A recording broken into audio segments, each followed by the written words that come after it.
नमः शिवाय। आज हम नंदी महाराज की कथा सुनेंगे और ये शिव पुराण में बहुत अच्छे से वर्णन किया गया है। तो चलिए इसे शुरू करते हैं। एक मुनि हुआ करते थे जिनका नाम था शिल्लाद। शिल्लाद निरंतर अपने योग और तप आदि में व्यस्त रहते थे, जिसके कारण वह गृहस्थाश्रम नहीं अपनाना चाहते थे। यह देखकर उनके पितरों ने उनसे वंश समाप्त होने की चिंता व्यक्त की। इस कारण उन्होंने संतान प्राप्ति के लिए इंद्रदेव से प्रार्थना की। तब के बाद इंद्र को प्रसन्न करके उन्होंने जन्म और मृत्यु से परे एक पुत्र का वरदान मांगा।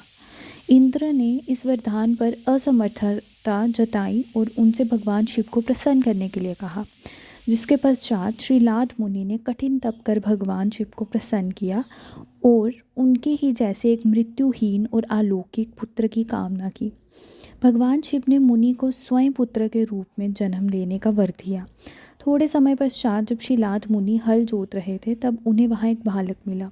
मुनि ने उस बालक का नाम नंदी रखा। जब वह बालक बड़ा हुआ तो उनके आश्रम में मित्र और वरुण नामक दो मुनि आए।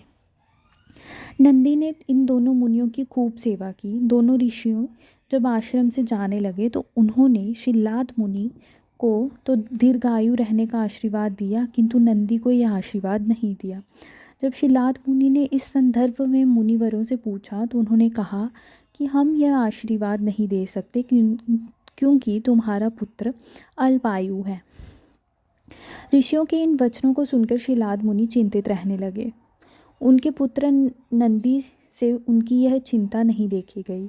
उन्होंने अपने पिता से कहा कि जिसके ऊपर स्वयं भगवान शिव की कृपा है, उनका भला कोई क्या बिगाड़ सकता है। इतना कहते ही वे मृत्यु पर विजय प्राप्त करने के लिए शिव की आराधना करने के लिए वन में चले गए। वन में उन्होंने अपना तप और ध्यान से भोलेनाथ को प्रसन्न किया। जब भगवान शिव ने उन्हें दर्शन दिए, तब नंदी ने कहा कि प्रभु, मैं उम्र भर केवल आपकी सेवा करना चाहता हूँ। भगवान ने प्रसन्न होकर नंदी को वरदान दिया और कहा, पुत्र नंदी, तुम भय मृत्यु से मुक्त अजर अमर रहोगे। मेरी कृपा से तुम्हारे जरा जन्म और मृत्यु किसी का भी भय नहीं होगा। भगवान शिव ने उन्हें एक बैल का मुख दिया। उसके बाद नंदी न सिर्फ शिव के वाहन बल्कि उनके सर्वश्रेष्ठ गणों में से एक रूप में पहचाने जाने लगे। भगवान शिव के प्रति नंदी के इस भक्ति और समर्पण के कारण आज कलयुग में भी हर शिव मंदिर में भगवान शिव के साथ नंदी हमेशा विराजमान होते हैं।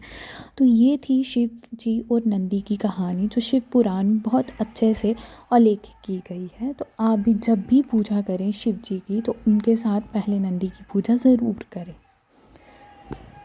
आज के लिए इतना ही। I hope you like this video. Please share and subscribe this video. Thank you.